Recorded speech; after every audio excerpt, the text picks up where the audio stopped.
não sei se alguém então quer fazer perguntas, especificamente, sobre os filmes. Portanto, aquele sobre o grupo de teatro, o tapete mágico e sobre o Jorge Listopado. Não, está tudo a refletir. Está bem, eu vou falando e depois, entretanto, há de surgir mais perguntas. Pronto, sobre o nosso bate palmas antes do ensaio geral. Aquele grupo de teatro tu já conhecias? Conheceste mais perto da filmagem? Como é que foi? Só porque acho que é aquilo que é mais interessante, se calhar. Bom, então este é um grupo de teatro que sempre fez parte da minha vida, muito porque a encenadora é a minha mãe. E então, pronto, eu não gosto muito de divulgar antes isto, porque às vezes há pessoas que gostam de selecionar filmes por causa daquela questão de fazer filmes sobre a sua avó, familiares, mas o que eu queria aqui é homenagear precisamente o trabalho precisamente de alguém que acho genuinamente que merece ter digamos, alguma representação, digamos, porque pronto, esta professora trabalha fora de horas para educar públicos, não é? Fazer educação de público extrema para miúdos que há miúdos que muitos deles que acabam mesmo por envergar para o conservatório de teatro e tudo mais porque descobrem ali algum bichinho pelo teatro e ela, quer dizer, a professora tem apenas formação, digamos, em filosofia, descobriu o teatro aos 30 anos e foi, quer dizer, depois acabou por ser um grupo de alunos lhe pediu para vamos lá aprender sobre teatro e eu acho que isso é, não sei se era muito possível disso acontecer também na geração de hoje em dia. Isto é uma coisa que muito também devido ao ensino secundário agora ser obrigatório é diferente, ou seja, a forma como se vai para uma escola secundária, não é, ou seja, era facultativo e então eu acho que a educação mudou bastante também devido a isso. Mas pronto, isto foi um filme que eu fiz enquanto editava casamentos, ou seja, estava a editar casamentos lá no Algarve e conseguia ir uma vez por semana, fui a 9 ensaios e gravei alguns ensaios e saiu este filme. Ou seja, o trabalho feito assim nos tempos livres está muito bem feito mesmo. Obrigado. Sim, ou seja, não, para mim acho que nós temos que muitas vezes ser os nossos próprios apoios, temos que conseguir contar as histórias que nós queremos contar. Senão é muito difícil. Por exemplo, temos aqui o Gênesis e mesmo este último filme também é maravilhoso, que foram apoiados pelo ICA. Ter um apoio do ICA é mesmo muito duro, é muito difícil, não é fácil, e eu acho que também para chegar aí primeiro é preciso fazer estes pequenos filmes e mostrar que mesmo sem apoios conseguimos contar este tipo de histórias e homenagear certas pessoas. Pronto, eu acho muito interessante o filme no sentido de ser um trabalho muito específico para uma comunidade que ainda é jovem, não é? Que estão ainda sem conhecimentos, não é? Até uma educação logo de pequenos, não é? Sim. E isso foi muito interessante nesse aspecto. Sim, eu acho que, aliás, é quase a antítese também do primeiro filme, não é? O primeiro filme é aliás, até há um momento em que ela quase que exagera, um encenador super horrível, e eu acho que, de uma certa forma, é mesmo a antítese, ou seja, ela vai um bocado mais pelo carinho, apesar de ser assertiva algumas vezes, em alguns momentos, mas não tem nada a ver com a forma como se ensina teatro. E pronto, e o Listopado também, quer dizer, ensinava teatro à sua forma e, como está dito, ele inspira as pessoas, não é? Não dá-lhe direções. Há muitas formas de fazer teatro. Pessoalmente, não acho que a primeira forma que nós vimos aqui eu seria alguma coisa que eu faria ou que apoio, porque acho que a arte, por muito importante que seja, tem que ser feita com carinho, com humanidade, acho eu. Mas isto, pronto, há sempre diferentes pontos de vista, claro. Alguém quer participar, entretanto, porque eu sou péssimo para fazer perguntas e não me estou lembrando mais nada. Pois é tal coisa, já vi os filmes há muito tempo e não estive aqui. Alguém quer participar alguma coisa? Não. Pronto, ok. Então passamos para o filme sobre o Jorge Listopado. Pronto, a Pavlína é da República Checa. Não sei se falaremos em português, inglês, o que é preferível. Checo, não sei. Isso aí. Isso aí bem posso tentar, que era para as ideias. Pois, não, mas se estiveres mais ou menos à vontade com o português, como eu já percebi que sabes alguma coisa, mas pronto, se não vamos traduzindo. Exato, ok. Então nesse caso vou passar para o inglês. Não, agora fiquei sem nada, simplesmente. Ok. Jorge Listopado is a very famous person in Portugal, but he was born in the Czech Republic. So, did you know well the Czech side of him or just the Portuguese? How did you manage to conjugate both sides? Strange question. If I know him before. Yes, maybe that. Okay, I don't like microphones very much. I didn't know him at all before I started the documentary. It was my time to prepare my master thesis, master work, and we always have to do also a final project. By that time I was in Portugal for internship, and I had another project before, but since I was in Portugal, I was discussing with my professor what we should do, what should be the topic, and she basically told me, oh, there was this person, František Listopad. Maybe it would be interesting if you could search something about him. So I didn't know where to start. I tried to contact Czech embassy and everything, and I think maybe I can say the first story what leads me to everything. Because I study na Czech Academy of Performing Arts. I finished already, and so I was from the theater department, and there was this little poster, queres fazer teatro? And I was like, yeah, sure, I'm from the theater department, I should do that. I don't know if you want to translate between, I don't know how English is. Sim, está tudo a perceber mais ou menos. Mais ou menos? Ok. Eu posso falar mais slowly.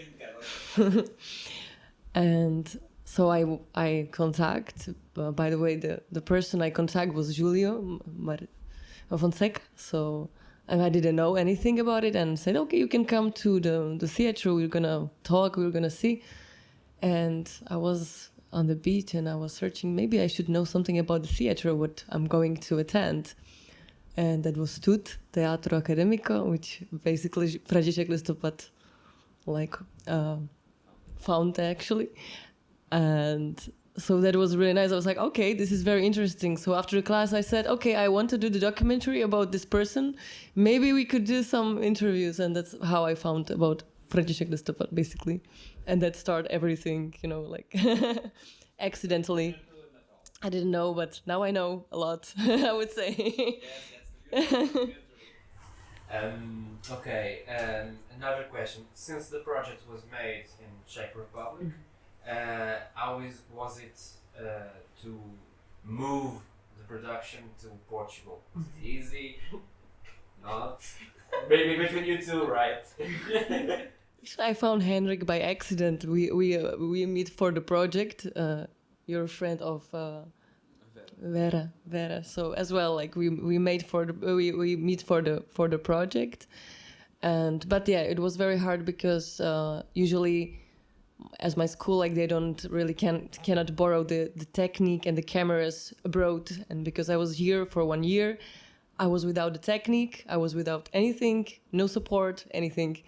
So I had to apply for specific research, which also brought much more work than it would be just to make documentary. I had to write thesis. I had to did some official studies about this. So I had to really make a huge research about his life, his past, his history, write about it. Actually, that was a very interesting part of it.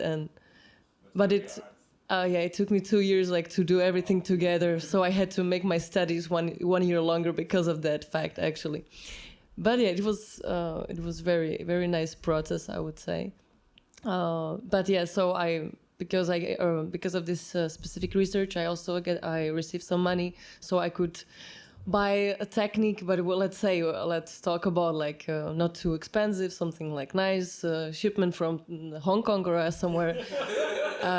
Trying to believe that the technique won't come broken and everything. So it was full of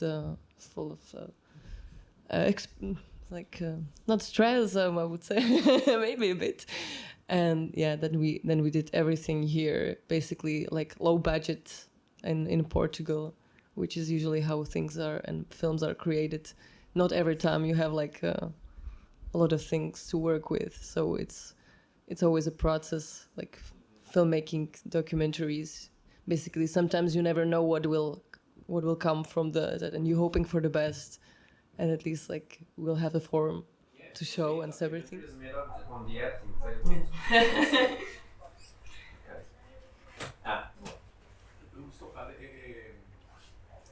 É conhecido na Checoslováquia tanto como cá em Portugal.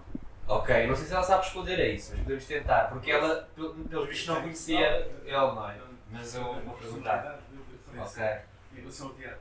Sim. Sim. Na Checoslováquia é a mesma coisa ou é um desconhecido? Czechoslovakia. Yeah, he was asking if Jorge Listopad is very well known in the Czech Republic or not.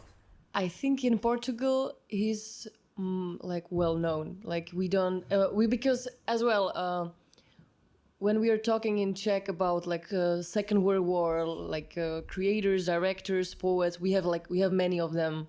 So I think at this point it's very hard to consider that someone is maybe more important. But what was interesting, when I was doing the documentary, and I came back to my faculty after the I found out that he was also like he also taught one semester on our faculty, so he was working on some project. How I don't know how to translate. Když chtěl Krištof Kolumbus přejít chodník, actually was the performance he did, and they had even there are some things I was writing in the thesis. There is actually, I would say my thesis kind of cooperate with the documentary, because there are some things which are just shown in the documentary, but if you read about them, maybe you understand more in the documentary. So I would say this is like a complex project. So they were the voice in the documentary are from two actors from Czech. They studied as well my theater faculty, and these two were alternating one role, Krištof Kolumbus for the performance. So they met Jorge Listopad when they were young in there, and they were remembering that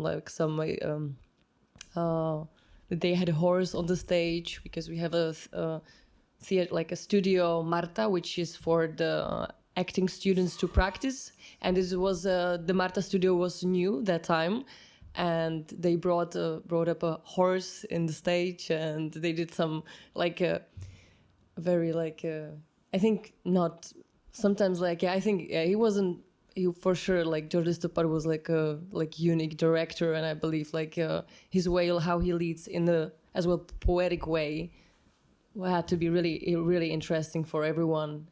Like, even though like these two actors, when I met them, they said, I don't really know if I have something to tell you, but we can try. But finally they remembered pretty well, and they shared their experiences, which I wrote more about that. What I think is interesting about the documentary is I read something on the materials, I don't know where exactly, but I saw that the documentary was shown in classes there in the Czech Republic of Portuguese studies, right? Yeah, we were. We also I don't know how we met. Actually, yeah, there was because last year there was 100 years of František Listopad. There was an anniversary, so there was a project which Karolina Valova, she was organizing, and I said, okay, by accident I have this documentary, maybe you could use it for your presentation. So we get together, and then we also organized some premieres in Prague and in Brno, and it was very nice because she knows much more about Listopad, because she knows all the books and more the theory part. So when we went for the premiere, we could complete each other, because I'm more like from the filmmaking side, from the experience, from the shooting, and what I read, what I know. But for sure, I could say like I don't remember years. I'm not that good in history, but she was really great in completing. So when audience had questions about something specific, we could like complete each other in that. Yeah, it's very nice. We have this Portuguese department it's in Prague, actually, very very important as well. Study something that is different from the culture there. Ok. Mais perguntas? More questions? No? Ah, sim, à vontade. Porque eu já perceberam que eu sou péssimo para fazer perguntas. Ou então este comentário sobre o filme, pronto, não sei. No, I do have this question because we never actually really talked about about there's an artistic choice that I think that you make that is very very interesting, which is you shoot a lot of Lisbon. Okay, visually there's a lot of Lisbon, and I would like to understand why. What was your thinking behind of it, of that side? Why did you choose to visually show us Lisbon? For me, it felt like you were falling in love for Portugal, almost as if Jorge Listopad also fell in love. But that's my interpretation. So, actually, when I started to make the documentary, because Jorge Listopad he died 2 years ago before I started, so I didn't have a chance to make interviews straight with him as well. So what my point was to catch the legacy, which is already like I was asking all the interviewers about the what they think is the legacy from like Jorge Listopad, and as well I think it's also it's not, I think no director really does only documentary we do it about the person, but there is always a part of a reflection from ourselves. And also, since I was reading and studying about Jorge Listopad, I found some ways parallel, because I also it was for a second time I come to Lisbon, and every time I come here I always end up in Lisbon or in Portugal. So I think there is something on it which I felt related to, and I think for me some parts even this there are some parts Toro de Belém. And I know also he was doing the performances in there. So I think it's to also find some specific places or and something what I felt it would be related to the walks, because Jorge Listopad had a lot of walks, or he was going had the routine. And I actually do as well long walks in Lisbon. I really like it. And every time I walk the same places. So maybe this is also the reference for the places I know. And I think this is it, and this is the beauty of the Lisbon, which I still consider as fascinating for me as a traveler or something. And for me, it's important these places, and I know it's part of the culture, and and it's also because he was living in Restelo, so down is Belém, so it makes sense completely for me to shoot all those places where he possibly could be walking, I could say. Mais alguma questão? Não? Ok. Ok, pronto. Thank you both for coming to the screening. Pronto, vamos fazer um pequenino intervalo e daqui a bocadinho 6:15, portanto 10 minutos, 15 no máximo, para não nos atrasarmos. Temos então mais uma sessão que é 2 filmes sobre o mar, também documentários. Pronto, até já. E obrigado a todos por terem vindo, sobretudo a vocês novamente.